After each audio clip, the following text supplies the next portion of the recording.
decía que gráficos como esto nos hacen ver qué pasa con la solubilidad en función del pH. A lo mejor pueden tener un gráfico de esto que es dado, que yo les dé el gráfico, y que les haga alguna pregunta en particular sobre ese gráfico, como para que lo entendamos conceptualmente. Por ejemplo, pueden tener un gráfico de este tipo y que el gráfico después haga así. Imagínense que a partir de acá, esto se corta, no va más, y hace así el gráfico. No fue ahí. ¿Qué me está queriendo decir esto entonces? Miren qué pasa con la solubilidad. La solubilidad es relativamente alta a pHs debajo de 2, ponele. Y acá la solubilidad empieza a aumentar otra vez por encima de pH 11. Eso es lo primero que veo. Y es bastante poco soluble en los pH entre 11 y 2, ponele. Entonces, ¿qué me está queriendo decir este gráfico? Me está queriendo decir que esta especie química, que es un hidróxido cualquiera, cuando el pH es muy alto, hay algo acá que pasa que me hace aumentar la solubilidad. No es como esta especie que yo vi recién acá. ¿Qué es lo que pasó recién en esta que yo tenía acá, que iba planchada hacia acá abajo? Seguía aumentando el pH y hierro 3 seguía insoluble. ¿Por qué? Porque no es un catión anfótero. Los cationes anfóteros son aquellos que tienen un comportamiento como un esperable para un metal, pero después tienen otro comportamiento que no es esperable para un metal. No es esperable que un metal forme complejos hidroxilados, que forme oxoaniones. ¿Está bien? No es esperable. Esos son comportamientos más bien de muy pocos cationes. Entonces, acá pasa que queda el metal libre, ponele. Acá queda, ¿por qué es más soluble acá? Porque queda el metal libre. No sé bien cuál es. Acá queda el metal precipitado. Vamos a suponer que forma este precipitado. En esta zona, ¿está bien? Y acá forma complejos el metal forma complejos hidroxilados. Por ejemplo, así. Vamos a poner M4, no sé, -2. ¿Bien? Entonces Pero acá, Roberto, puede ser sí. que está fíjate si está en la otra ficha, porque abajo está el caso del hidróxido de estaño, capaz que te sirve. Pero no sé si Ah, estás hablando de lo mismo. es posible, sí, sí, de ese tipo, mirá. A ver, Sí, porque está en el teórico en la parte de autocomplejación del teórico 10. acá está. Esta vez. Entonces vos tenés acá que te hace esta banana, te hace el gráfico, ¿sí? Entonces, la solubilidad acá es alta, pH es ácido, pero cuando el pH empieza a aumentar, empieza a disminuir la solubilidad. Pero después resulta que a partir de pH 10, empieza a aumentar otra vez la solubilidad. Entonces vos decís, ¿qué pasa con esta especie química? Bueno, acá, en esta parte que está acá, prevalece como hidróxido de estaño, sólido. Pero cuando el pH es muy alto, se forman complejos hidroxilados del estaño, y si el pH es muy bajo, permanece como estaño más 2 libre. ¿Bien? Entonces, más que nada es que entender la cuestión conceptual. Yo te puedo decir, por ejemplo, si yo te doy una concentración de metal, de estaño, 10 a la menos 2 molar, ¿sí? O sea, que es la concentración total que te estoy dando. Te puedo decir, ¿en qué rangos de pH está precipitado?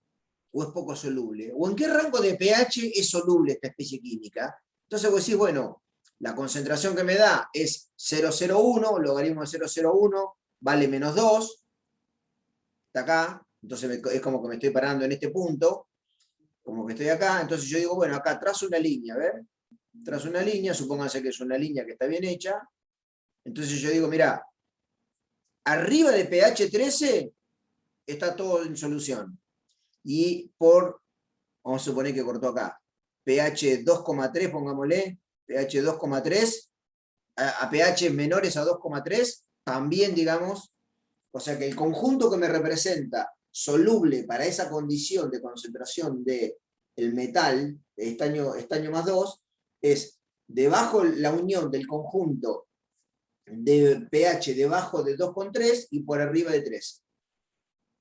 Bien, esos serían los pHs en los cuales estaría soluble todo lo que yo puse. Y te podría decir cuáles son los pHs donde la solubilidad es menor. Entonces, bueno, venís y encontrás el mínimo de esta curva. Y esta ponele acá, a pH 8. Bien, de paso aplican un poco de análisis matemático. Qué horror.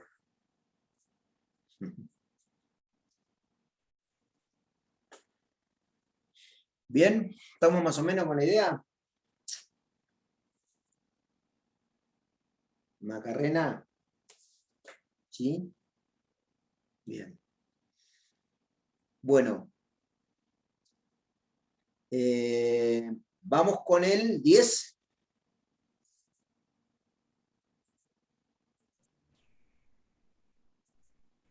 El seminario 10, esperen que lo busque. El 10 fue el de El recién. 11. Ah, el 10 El fue el de 11. recién, perdón, el 11. El 11 es el de titulación complejométrica.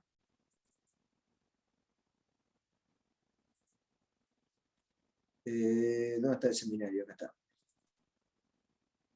Ahí abrí el seminario.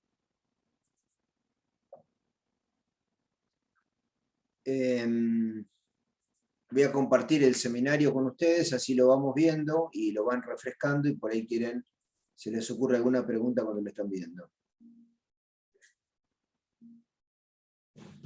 Esperen un segundito que tengo un llamado.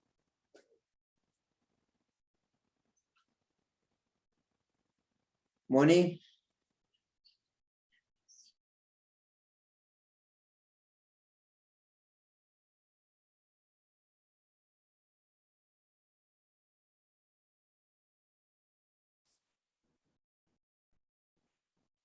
Comparto el seminario y lo chusmeamos. Bueno, acá tienen, en la volumetría complejo, como todas las volumetrías que hemos visto, tienen la particularidad de que son problemas de estequiometría. ¿Bien? Tenemos que entender cuál es la reacción que está ocurriendo y, como todas las volumetrías, la reacción tiene que cumplir determinadas condiciones. En este caso, en la volumetría complejo, nos encontramos que hay montones de ligandos que no cumplen esas condiciones porque hay la posibilidad de que existan más de una especie en la condición de titulación. Entonces, en general, se recurren a lo que se llaman ligandos polidentados, que forman lo que denominamos quelatos. Uno de los más comunes que utilizamos es el EDTA, digamos, de los más ampliamente difundidos. ¿Qué pasa, digamos, qué facilidad tiene? Que la relación estequiométrica del EDTA con el metal que estamos titulando es 1:1. Entonces la estequiometría es muy sencilla y me permite hacer cálculos fácilmente. Después en las titulaciones nos encontramos con algunos problemitas, que es el siguiente, que algunos de los metales que por ahí queremos determinar volumétricamente por formación de complejos, conviene hacerlo a pHs alcalinos. ¿Por qué? Porque el EDTA es un ácido, que es el ácido etilendiamino tetracético, y nosotros queremos que en la formación de este complejo haya una concentración elevada de la especie no protonada. Para lograr eso tenemos que hacer las titulaciones a pHs alcalinos. pHs generalmente superiores a 9. Entonces, ¿con qué pequeño inconveniente podemos encontrarnos en alguna situación? Que el metal que queremos titular en esas condiciones de pH pueda precipitar como un insoluble. Entonces, ahí nos vemos, si pasa eso, la necesidad de utilizar lo que se denomina un complejante auxiliar. Y se denomina complejante auxiliar porque justamente no es el que hace la determinación volumétrica, sino que nos ayuda más que nada a mantener en solución al metal que vamos a titular. Y ese complejante auxiliar, uno de los más comunes utilizados es el amoníaco, porque forma complejos con varios metales de transición, y la constante de formación del amoníaco con los metales de transición es inferior a la que tiene el EDTA con esos metales de transición. Porque si no, ¿qué pasa? Nunca los podrías desplazar el EDTA de esos complejos que están formando y nunca lo podríamos titular. O sea, la labilidad de los complejos metal-zinc es mayor que la labilidad de los complejos metal con EDTA. Entonces pueden titularse fácilmente. Y el amoníaco, además de tener esta particularidad, también puede formar el buffer con amonio, o sea, digamos, hace un paquete completo, o sea, buenísimo el amoníaco porque reúne todas esas características. Forma complejos lábil, forma parte del buffer, digamos, todas las particularidades, y es un ligando monodentado fácil de conseguir. Eso como idea general de lo que es esta volumetría. ¿Bien? ¿Qué cosas digamos, nosotros recurrimos acá como una estrategia en estas titulaciones? Era la siguiente. Nosotros intentábamos tratar de definir una constante nueva para nuestra titulación y no la constante termodinámica que obteníamos de tabla. Porque la constante termodinámica que obtenemos de tabla es esta constante que está acá. Digamos, ¿sí? Es esto que está acá. Es esta constante. Es la constante para esta reacción. ¿Y esta reacción qué es? En realidad la reacción de formación del complejo. Pero en nuestra titulación no tenemos el EPTA en esta forma química. Probablemente la tengamos, lo más probable en general es que la tengamos en la forma monoprotonada, HI3-. Entonces, lo que nos permite a nosotros redefinir esa constante, que llamamos constante condicional, es ver en las condiciones de titulación al pH en el cual estamos trabajando, cuál es el nuevo valor de esa constante. Y eso nos permite, digamos, tener una constante adecuada a las concentraciones analíticas del EPTA y del metal en las condiciones de la titulación. Utilizando ¿qué cosa? La función distribución alfa 4 para el EPTA, al pH de la titulación, y la función distribución beta 0 para el metal en las condiciones de la titulación.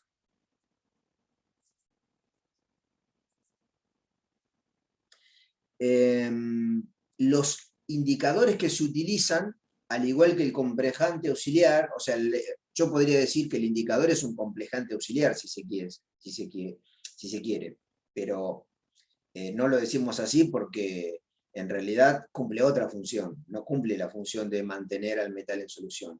La función que cumple el indicador es formar un ion complejo, la misma asociación EPTA-metal la forma el indicador con el metal.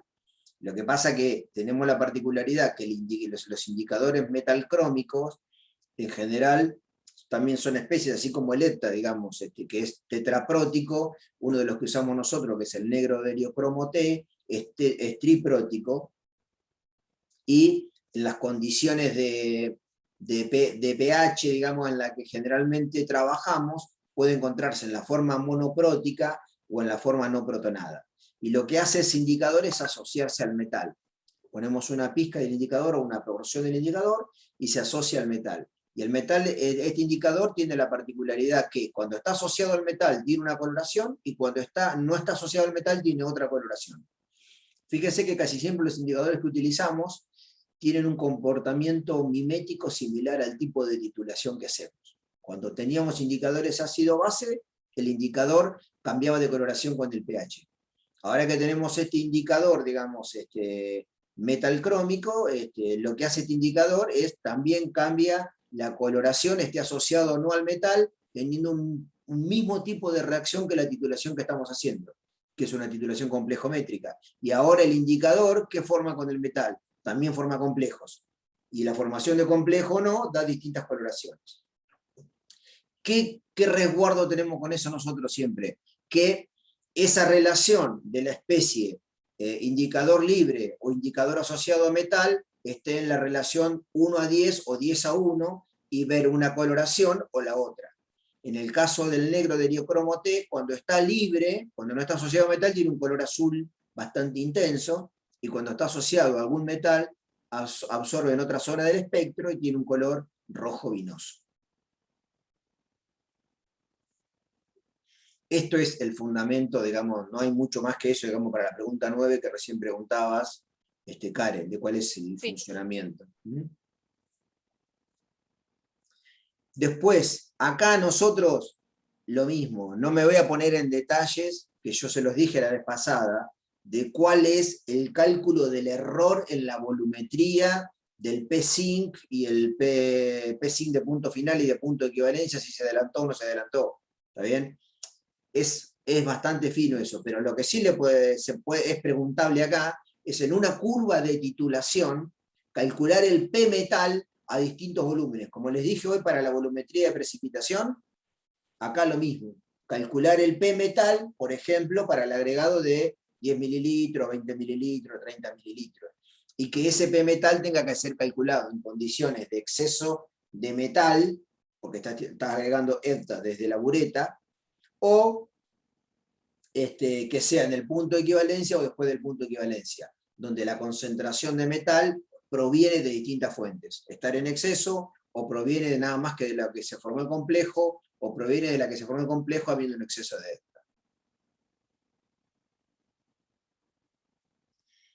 Eso por un lado. Y ahora, la parte final es cálculos estequiométricos como siempre. Hasta acá lo que vine, digamos, hasta la pregunta 11, como todo lo nuevo, por decirlo de alguna manera, ¿no? De la pregunta 12 en adelante, es nuevo, pero no tanto. ¿Qué quiero decir con esto? Son cálculos estequiométricos, parecidos a la volumetría de precipitación, a lo de mezclas alcalinas, son todos cálculos estequiométricos de ese tipo. Por ejemplo, acá tiene una muestra que tiene níquel. Sí. Acá es níquel, ¿con qué se trató? No me acuerdo con qué. Con Depta. Se tituló níquel con Depta, para complejar todo el níquel. Una muestra de 50 mililitros de solución de níquel se trata con 25 mililitros de solución de Depta para complejar todo el níquel. El exceso de Depta se valoró por retorno requiriendo este volumen de zinc. O sea que acá todo el Depta que agregás reacciona con el níquel y lo que sobra de Depta se lo titula con zinc. O sea que los milimoles totales de Depta, digamos, la facilidad que tiene esto, como la estequiometría es 1 a 1, los milimoles totales de Depta que agregaste son iguales a los milimoles de zinc que tenés, más los milimoles de níquel, perdón, que tenés, más los milimoles de zinc. Y ahí calcular lo que te pidan, digamos, después. Bien, no hay mucha vuelta. No sé si hay algún problema de estos con los que se hayan trabado o que quieran en particular que lo veamos. El 14 a mí no me dio lo que dice las respuestas. No sé si hay algo que esté obviando o 14. algo. Sí. Dice, el ion cianuro puede determinarse indirectamente con Hepta. Una cantidad conocida y en exceso de níquel se agrega a la muestra para complejar el cianuro como tetraciano quelato. Esta es la reacción de titulación, la voy a hacer acá. Níquel más 2, más 4 cianuros, que me da níquel, cianuro 4 menos 2. Entonces, dice que el ion cianuro puede determinarse indirectamente por titulación con Hepta. Una cantidad conocida y en exceso de níquel se agrega sobre una muestra para complejar el cianuro tetraciano niquelato. Acá está. El exceso de níquel puede titularse con Hepta patrón, ya que el complejo no reacciona. O sea, acá voy a poner níquel en exceso, me dice que pongo. Níquel en exceso. Lo que sobra de níquel lo titulo con Hepta. Y dice que no hay problemas en separar el níquel porque el Hepta no reacciona con el níquel que está acá. Así que no tengo ese inconveniente. 25 mililitros de muestra se trata con 25 mililitros de sulfato de níquel, 0,0820 molar. Y el exceso de níquel requiere esta cantidad de Hepta. Calcular el contenido de cianuro en la muestra. Bueno, acá mi pregunta es, el número de milimoles, acá la clave de este problema está en esto que estoy escribiendo acá. La cantidad de milimoles de níquel, más 2, es igual a los milimoles de cianuro. ¿Es cierto eso? ¿Los milimoles de cianuro y de níquel son iguales? No, ¿Cómo son? 4 veces más ¿Quién? el cianuro. O sea que los milimoles de cianuro, ¿dónde va el 4 entonces? Viene con el níquel. Acá. ¿Bien? Entonces, es donde suele haber muchas veces el inconveniente de los cálculos. Entonces, los milimoles de cianuro son 4 veces los milimoles de níquel. Entonces, yo ahora vuelvo al problema y me dice, el exceso de níquel puede titularse como 25 mililitros de muestra, se tratan con 25 mililitros de sulfato de níquel. O sea que sé los milimoles totales de níquel. ¿Bien? Y me dice que el exceso de níquel requiere este volumen de Hepta. O sea que yo acá puedo calcular los milimoles de níquel que reaccionaron con cianuro. ¿Está bien? Entonces, milimoles de níquel más 2 que reaccionaron con cianuro, voy a poner acá, va a ser igual a 25 por 0,0820 menos 12,14 por 0,05, 0,0500. ¿Bien? Esa resta me da los milimoles de níquel que reaccionaron. O sea que esto por 4 son los milimoles de cianuro. ¿Sí? Esos milimoles que me dan, los multiplico por 4, me dan los milimoles de cianuro.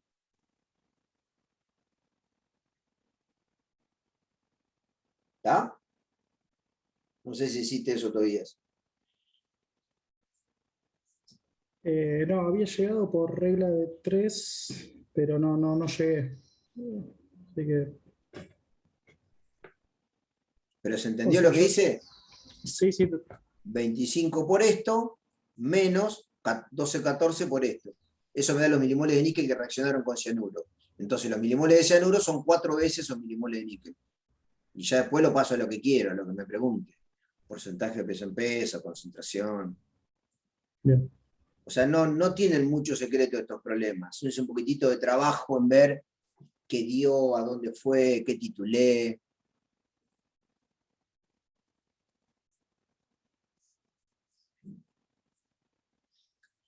Bueno, ¿alguna pregunta en particular de esto?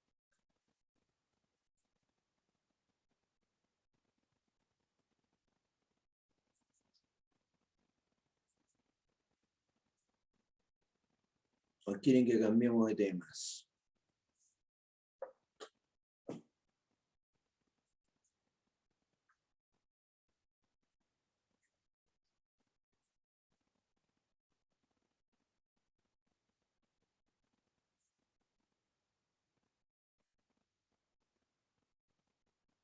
¿Llegaron al otro seminario? ¿El que viene? ¿No? No, yo no. Maca, ¿llegaste? ¿No? ¿Karen? No lo pude ver. ¿Augusto quería preguntar algo? ¿El seminario 12 estás diciendo? Sí, El de Redox. el de Redox. Quería preguntar sobre el 1C y el 7. Tenía anotado que tenía Ahí un par de- voy. Ahí abro.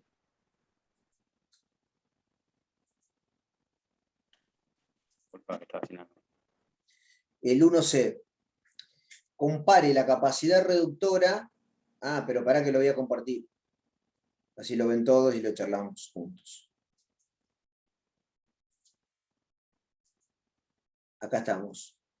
Compare la capacidad reductora del estaño, el medio clorhídrico y el medio alcalino. Acá ustedes se encuentran con la siguiente barrera, que no les estamos dando otra información, que es una barrera que no van a tener en el examen. Porque en el examen, yo no sé si ustedes se habrán dado cuenta o no, pero tienen un contenedor para que no estén divagando hacia dónde tienen que ir. En general en el examen, con los datos que tenés, te dicen, te orientan, digamos, ¿está bien? Entonces, por ejemplo, el estaño más 2, el medio alcalino, el medio clorhídrico, el estaño más 2, el medio clorhídrico, tiene esta reacción, está en esta forma química. Capacidad reductora, me dice, ¿está bien? O sea que me está diciendo, cuando se oxida el estaño 2, ¿qué tanto reduce? Lo que me está preguntando. El estaño 2, el medio clorhídrico, tiene esta forma química. Estaño, cloro 4, menos 2, forma complejos clorurados.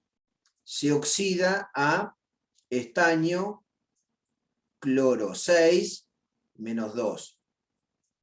Entonces esto es acá, más 2 cloruros, más 2 electrones acá. ¿Bien? Esa es la ecuación de oxidación del estaño 2 en medio clorhídrico. Y ustedes pueden decir, sí, pero ¿cómo me voy a dar cuenta que está formando esos complejos clorurados? Me lo tengo que saber, qué sé yo. O sea, ¿cómo se van a dar cuenta? Porque en el dato que van a tener del potencial del estaño va a estar en esta forma. le va a aparecer acá como dato un E0 le van a aparecer este 0, estaño cloro 6, menos 2, acá nomás, menos 2, a estaño cloro 4, menos 2, igual a tanto, qué sé yo, no sé, 0,14, no me acuerdo cuánto da, no tengo idea cuánto da. Pero supongamos que me aparece este dato. Entonces, acá te das cuenta que te estoy dando la forma química en la que está el medio clorhídrico. No te estoy pidiendo, acordate el agua, inventame cómo está. Te lo estoy dando. Entonces, esta es la reacción que corresponde.